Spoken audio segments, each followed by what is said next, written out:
One of Australia's most promising sports stars, Jessica Crisp, is on the crest of a wave.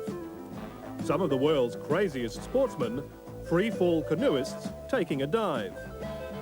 One of Australia's most unwanted men, a magazine publisher pushed to the brink by the bowling bureaucracy. And taking a swing at Tyson and Foreman, Joe Bugner revives memories of a blast from the past, a rumble in the jungle.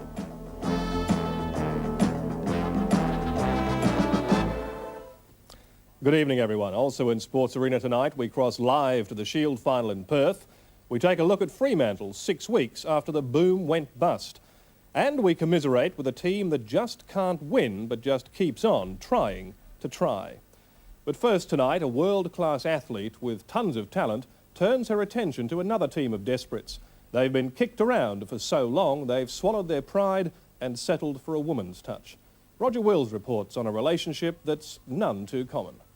4 lines, so you whip apart quickly. No, you're not wrong. That is Glynis Nunn, telling footballers what to do. The Olympic Games gold medalist is in fact fitness coach for West Torrens in the South Australian National Football League. The Eagles, who finished bottom last season, are coached by former Essendon star Paul Weston. And no doubt he and the club are hoping that Glynis Nunn's enthusiasm and expertise will rub off on the players. I've enjoyed it. It's been lots of fun. It's been a learning process for me as well, and it still is as far as the game of football goes. I'm still learning the rules and what the guys have to do in a game and so forth, but I'm finding it really interesting. Have you tried to develop new methods with them?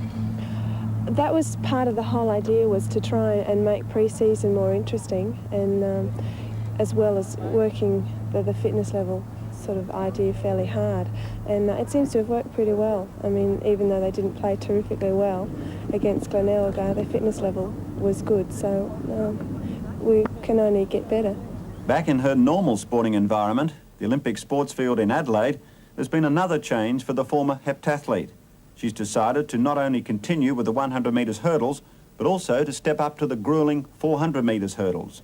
I always said I was going to move up to the 400 hurdles, and I said that I would probably finish on the 400 hurdles. I don't see myself as a 100 hurdler in world-class standards because I haven't got the speed.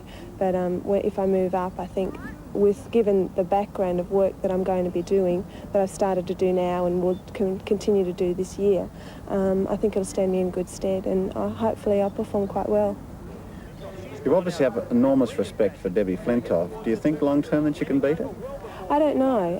Only time will tell, but I think it's good that I've got Debbie to aspire to.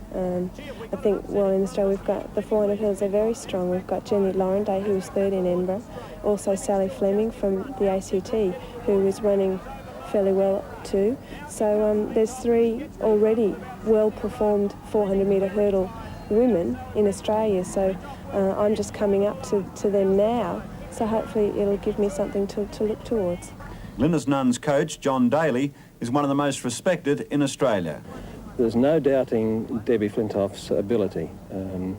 Anyone who's ranked in the first 3 in the world has to be an outstanding athlete, and Debbie Flintoff is that.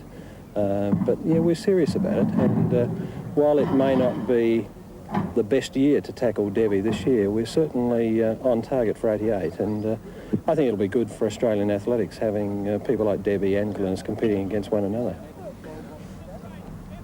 It's interesting that people feel that now she's out of the heptathlon, she's not out of the 100-metre hurdle, she's going to compete in the 100 hurdles in these nationals, but moving up towards the 400 with somebody of the ability of Debbie Flintoff will mean that it's going to be very demanding for her, and a lot of people feel, I think, that she's won a gold in another event. She can't do it in the 400, but being Glynis Nunn, she can.